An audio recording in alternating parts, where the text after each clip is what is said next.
편집. 오늘은 좀 더 이상해져서 왔다. 안녕하세요. 저희는 몽상집입니다. 저희는 오늘 이화로 찾아왔고요. 저는 몽상집의 혜림. 저는 지훈입니다. 저희 오늘은 무슨 책을 가져왔죠? 오늘은 아끼는 시집을 가져왔어요. 역시 줄이 많이 쳐져 있고 페이지가 많이 접혀 있는 가장 사랑하는 시를 가져와 봤죠. 제 책장을 보면 시집이 제일 적게 있거든요. 완전 시린이? 시 전문가. 우리 저는 시르니? 시르니? 저는 전문가까지 아니지만 덕후다. 시를 너무 좋아한다고는 말할 수 있겠어요. 네, 저는 시린이지만 오늘 지은님한테 좀 시집에 대한 감상과 애정을 많이 배워가고자 좋아하는 시집을 하나 가져오면서 오늘은 많이 듣고 가려고 하고 있습니다. 전 말하고 가려고 하고 있습니다. 그럼 우리 오늘 무슨 책 가져왔는지 한 번씩 소개부터 해볼까요? 그럼 혜림님 먼저. 네, 저는 에밀리 브론테의 상상력에게라는 시집을 가져왔어요. 색깔이 너무 예뻐요. 그쵸? 일단 저는 민음사 시집을 되게 좋아하는 게 제목이랑 디자인이 너무 잘 맞아요. 어울려요. 그래서 이거는 제가 오늘 소개할 책까지는 아니지만 이건 제가- 정말 한 입 네. 먹고 싶은 디자인? 초콜릿 이상의 향이상은 없어. 근데 색깔이 너무 초콜릿 너무, 이상의 향이상이 진짜. 없는 색깔이에요. 상상력에게도 내용도 너무 좋아가지고 감명 깊게 읽고 오늘 소개하려고 가져왔습니다. 그리고 특히나 이 시리즈는 세계 시인선이잖아요. 민음사의 네. 세계 시인, 그러니까 고전문학 같은 시집인 건데 이거를 굉장히 현대적인 디자인으로 풀어냈고 그리고 또 이따 말씀해 주시겠지만 이 안에 구성도 되게 재미있어요.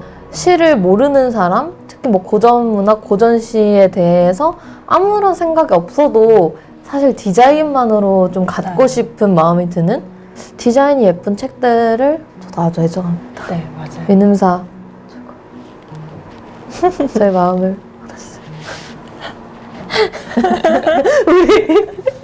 지은님은 무슨 책을 가져오셨나요? 저는 아마도 아프리카라는 창비에서 나온 이재니 시인의 시집을 가져왔어요. 너무너무 좋아하는 시인인데 이 시 안에 제가 가장 좋아하는 시가 수록되어 있는데 그게 발 없는 새라는 시예요. 거의 한 10년 가까이 끌어안고 지낸 시집입니다.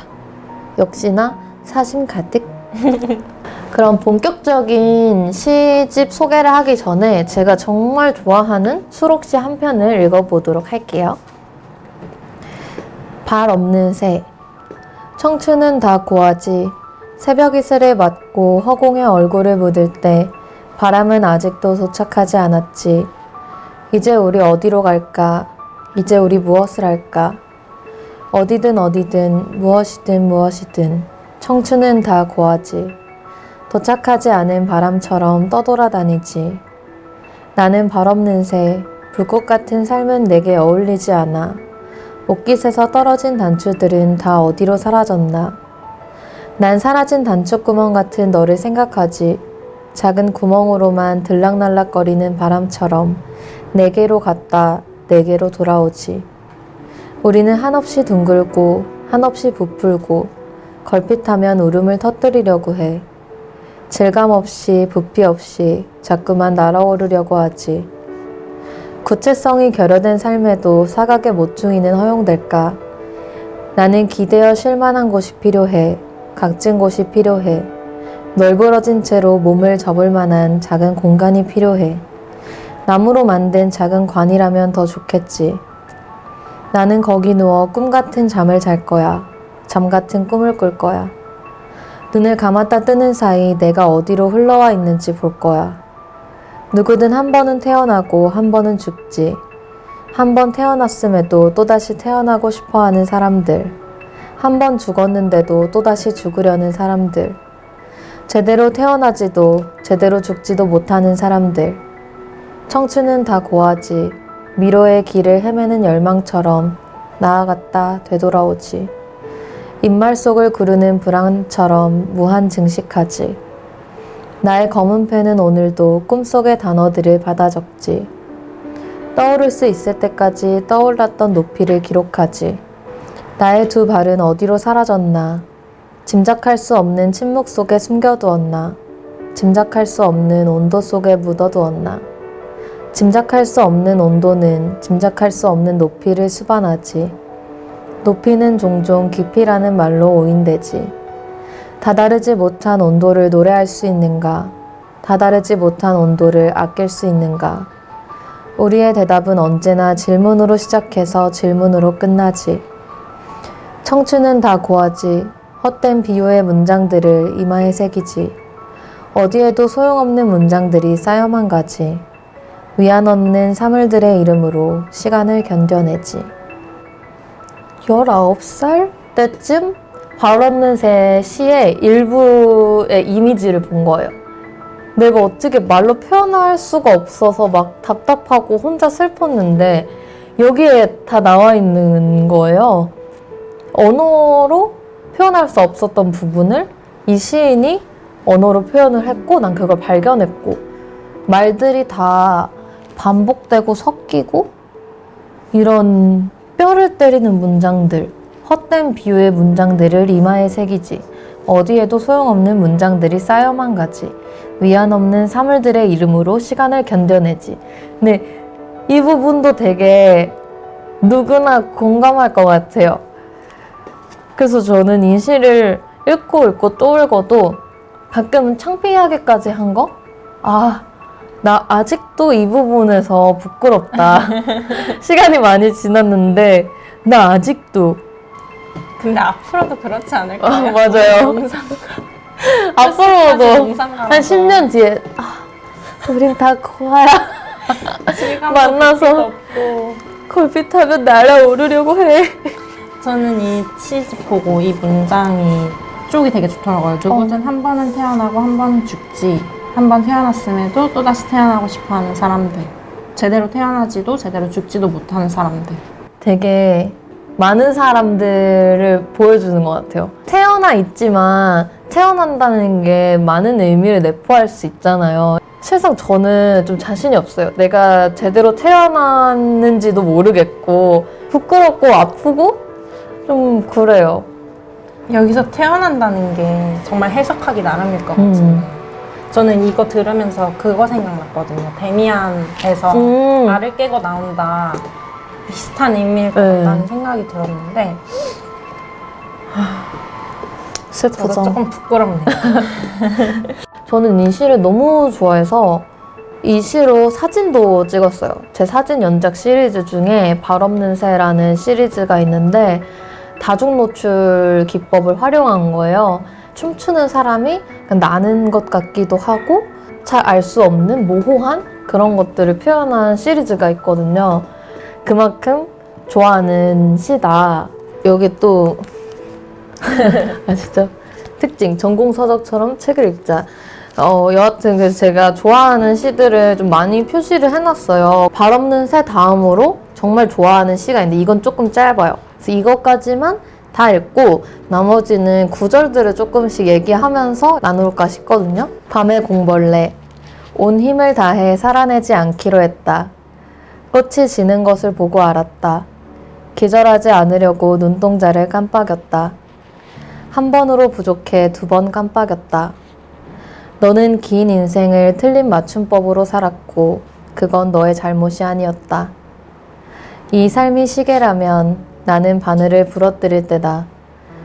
아무것도 모르는 아이처럼 하염없이 얼음을 지칠 테다. 지칠 때까지 지치고 밥을 먹을 테다. 한 그릇이 부족하면 2그릇을 먹는다. 해가 떠오른다. 꽃이 핀다. 2손으로 얼굴을 가리면 울고 싶은 기분이 든다. 누구에게도 말 못하고 주기도문을 외우는 음독의 시간. 지금이 몇 시일까? 왕만두 찐빵이 먹고 싶다. 갑자기? 나오는 소리가 아니 이거 제 마음이 아니고 시예요. 왕만두찐빵이 먹고 싶다. 나발을 불며 지나가는 밤의 공벌레야. 여전히 너도 그늘이구나. 온 힘을 다해 살아내지 않기로 했다. 죽었던 나무가 살아나는 것을 보고 알았다. 틀린 맞춤법을 호주머니에서 꺼냈다. 부끄러움을 기록하기 시작했다. 온 힘을 다해. 살아내지 않기로 했다. 좋네요. 여기에 너는 긴 인생을 틀린 맞춤법으로 살았고 그건 너의 잘못이 아니었다. 저는 이 부분에서 굉장히 울컥하거든요. 첫 문장이랑. 이 부분도 좋아요. 이 삶이 시계라면 나는 바늘을 부러뜨릴. 되게 이 시 안에 우리가 일상에서 완전 지쳤다가 아니야 난 할 수 있어 이렇게 일어났다가 아니야 왕만두 찐빵 먹고 싶다. 살아보자. 그래도 온 힘을 다해 살진 말자. 그러니까 온 힘을 다해 살다가 지쳐버린 나날들이 누구에게나 있잖아요. 누군가에게는 굉장히 공감이 되고 위로가 될 것 같은 시. 그냥 보통은 이 시집에 있는 모든 시들이 한 문장에 막 말장난이 여러 개가 들어가 있는데 근데 또 여기에 또 재미있는 말장난, 언어 유희는 아무것도 모르는 아이처럼 하염없이 얼음을 지칠 테다. 지칠 때까지 지치고 밥을 먹을 테다. 이런 부분들 어쩌면 이재니 시인의 위트일지도 모르겠다는 생각도 하고 밑줄 친 문장들 중에 왠지 혜림님이 울컥울컥 할 만한 것들이 많거든요. 모두가 공감할 거고 드라마 대사에도 되게 많이 나온 말이에요. 시의 제목은 후두둑 나뭇잎 떨어지는 소리일 뿐. 이 시의 거의 마지막 문단에 있는 구절인데 헤어질 때 더 다정한 쪽이 덜 사랑한 사람이다. 그 사실을 알기에 나는 더 다정한 척을 했다. 더 다정한 척을 3번도 넘게 했다. 안녕 잘 가요. 안녕 잘 가요. 그 이상은 말할 수 없는 말들일 뿐. 그래봤자 결국 후두둑 나뭇잎 떨어지는 소리일 뿐. 근데 저는 이 헤어질 때 더 다정한 쪽이 덜 사랑한 사람이다라는 거에 굉장히 동의하는 바거든요. 더 사랑한 사람은 다정할 수가 없다고 생각해요. 너무 많이 사랑했으니까 너무 밉고 저는 항상 다정한 사람이었던 것 같아요. 이렇게 자아 반성을 하고 그 다음은 시 제목은 무화과 나무 열매의 계절이에요. 기다리지도 않는데 기다리는 사람이 되는 일은 무료한 휴일 한낮의 천장 모서리같이 아득했다. 중략. 아무도 나를 사랑하지 않습니다. 자신을 미워하는 고백의 목소리. 중략. 돌아오지 않는 것들은 언제까지 돌아오지 않는 것들일까? 기다리는 것들은 언제까지 기다리는 것들일까? 어제의 파도는 어제 부서졌고 오늘의 파도는 오늘 부서지고 내일의 파도는 내일 부서질 것이다. 모두 어디에 계십니까? 모두 안녕히 계십니까? 중략.